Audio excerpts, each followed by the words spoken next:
What's up, Point Park? I'm your host, Casey Houlihan, and welcome back to a brand new season of Entertainment on Point. This season, I'm being joined by none other than EOP's very own Wyatt Cree. Wyatt, thank you so much for taking this on with me. I'm so excited for this season. Of course. Yeah. I'm ready to dig in, get some entertainment news rolling. That's right. And I think we're going to be a great duo. I know we're going to be a great duo. So let's dive right into one of our top stories of the week. This fall is really shaping up to be the season of Demi Lovato.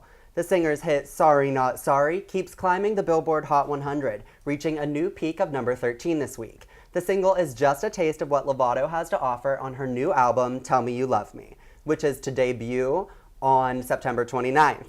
Demi let her Lovatics share the track list on Twitter, which includes tracks called Daddy Issues and Sexy Dirty Love. It looks like Demi is not holding anything back this era. Not to mention, an all-new YouTube documentary called Demi Lovato Simply Complicated is set to premiere on October 12th.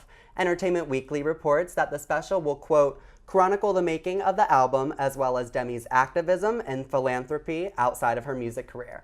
Aside from all of these projects, Demi has mentioned that she has already planned new music releases beyond her album and is very hungry for a Grammy. So, with this new album coming out, Casey, do you think it's finally the year that Demi Lovato will get her Grammy? I want it to be. I think she's earned it. I've loved all her music. I mean, I've always been a Demi fan. Camp Rock days, I was there for that. How could you not be a Demi Lovato fan? She's great. I've seen her live, and even though it was years ago, she's really just as good. And I think her music keeps getting better. Sorry Not Sorry is my jam right now. A certified bop. Certified bop, I agree. And I just think it's a solid track list. I'm hoping for her. I wanted to give her her Grammy. Hashtag give Demi a Grammy. We're going to make it happen. We will. Somehow. But in other entertainment news, one of reality TV's biggest summer shows came to an end this past week with the winner of America's Got Talent finally being announced. Adorable 12-year-old ventriloquist Darcy Lynn Farmer won America's heart and took the top spot. According to a report from E! News, Darcy already has plans for her $1 million prize. She plans on giving some of her money to her church's mission program, along with buying her mom a new dishwasher. As for what she'll get herself, Darcy has her heart set on a baby pug. If you missed Darcy's performances during the season, you'll be able to catch her soon at the Hotel Mirage in Vegas, where she will be awarded a 5-year contract. So, I don't know, do you watch America's Got Talent, Wyatt? I watched all of the auditions. That's definitely my favorite part of the show. Same. But I didn't watch the finale. I always watch it during the summer when I have time. I watch it with my family a lot. Like, it's something we'll all watch. And then once the school year gets started, I fall behind. It's hard to keep up. It is. But she's definitely been a favorite. I remember her from the auditions. I remember her from, like, the first couple rounds. It's interesting how young kids keep winning this.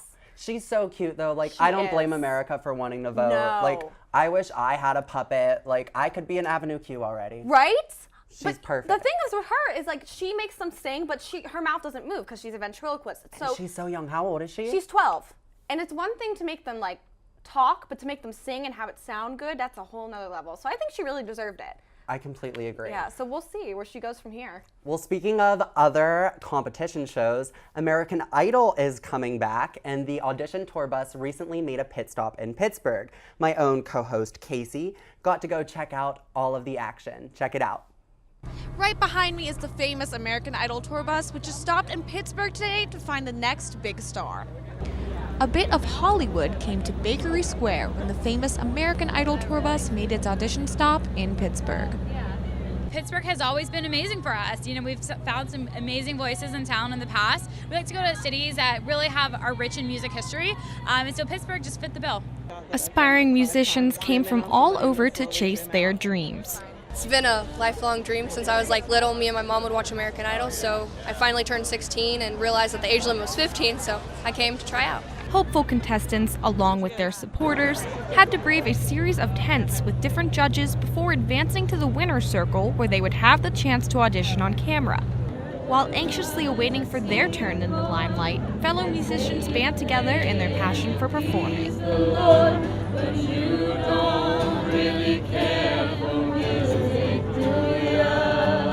I love performing in general, and I feel like when I perform, like it's a chance for me to make people happy. So if I get to do that on like a bigger stage, then that's like even a bigger plus for me. It won't be until 2018 that we'll find out officially if a Pittsburgher could be the next American Idol. For Point News, I'm Casey Houlihan. Those are your top headlines in the entertainment world this week. Right after the break, we'll introduce you to one of our new reporters, Cole D'Alejandro, with all the latest in the music world.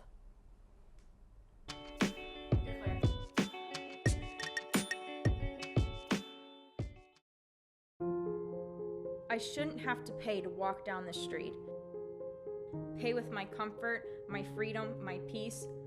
Always on guard, on edge, off limits. Don't follow me. Don't touch me. Don't treat me like I'm yours. I don't need your whistles, your comments, your eyes. I already know I'm a prize. My confidence isn't for sale. Respect me. Don't inspect me. And when people ask us who can join UView, the answer really is anybody, and we mean anybody. Any major, any experience level. Some people, have a lot of experience coming out of high school, and others don't know how to really sit on a couch properly, and that's okay. We're here just to give you the chance to learn and have fun and prepare yourself for the real world. College, after all, it's all about trying new things.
Welcome back to EOP. Now let's go to our friend Cole D'Alejandro for his EOP debut. Thanks, guys. The Killers are set to release their first album in 5 years on September 22nd, titled Wonderful Wonderful.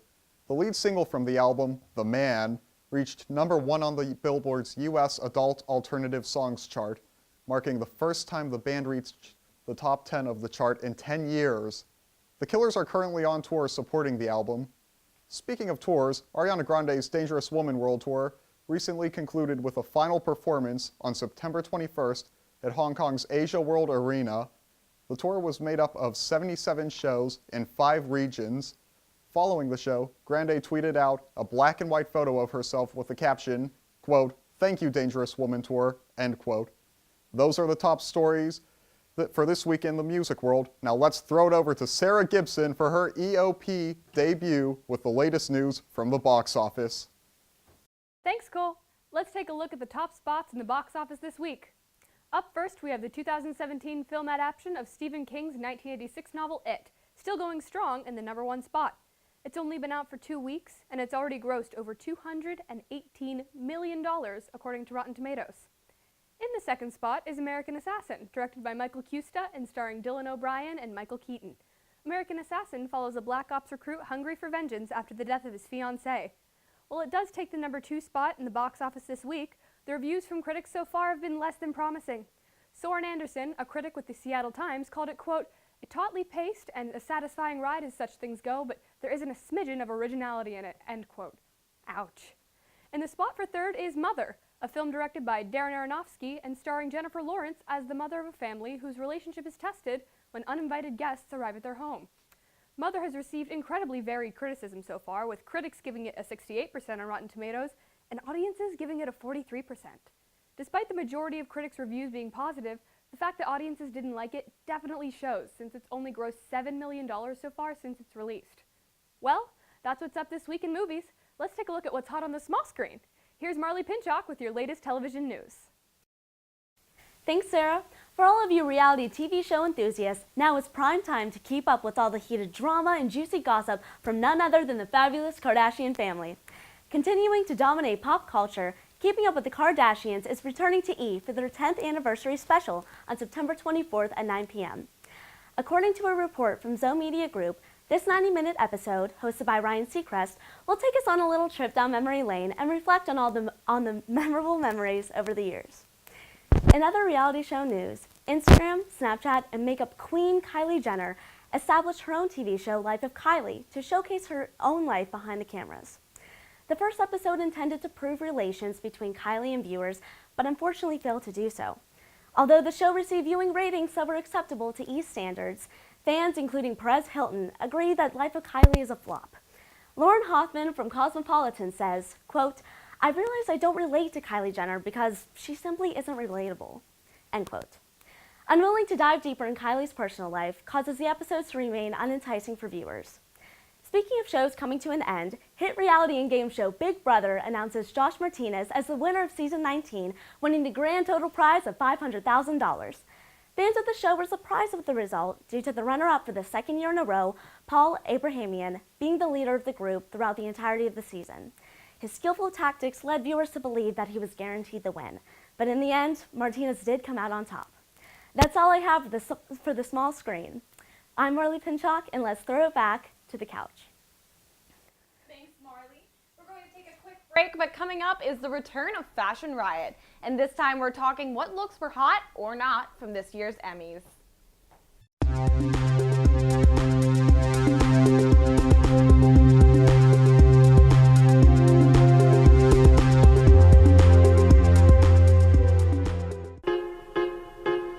One is the loneliest number that you'll ever do. Two can be as bad as one. It's the loneliest number since the number one.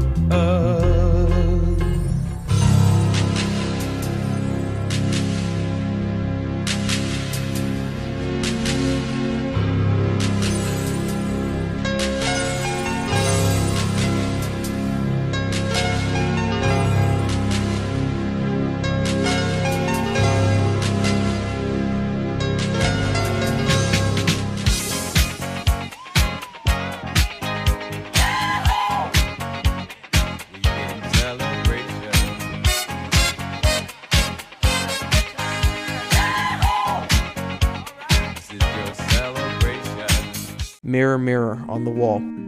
Does not matter if I'm short or tall. If I have skinny legs or my hips are wide. It only matters who I am inside. Blue eyes, brown eyes, black or green. What makes me most beautiful cannot be seen. When you look at me, don't judge me by my parts. The most beautiful thing about me is my heart.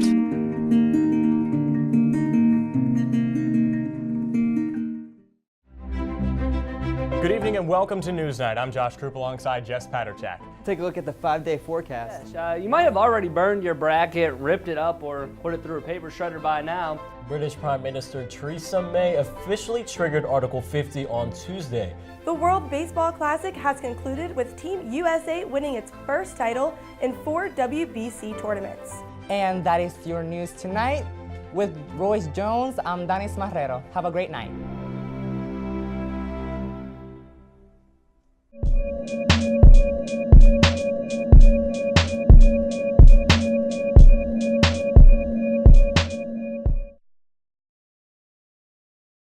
Welcome back to Entertainment on Point. To finish off our first episode of the season, we're going to have a riot.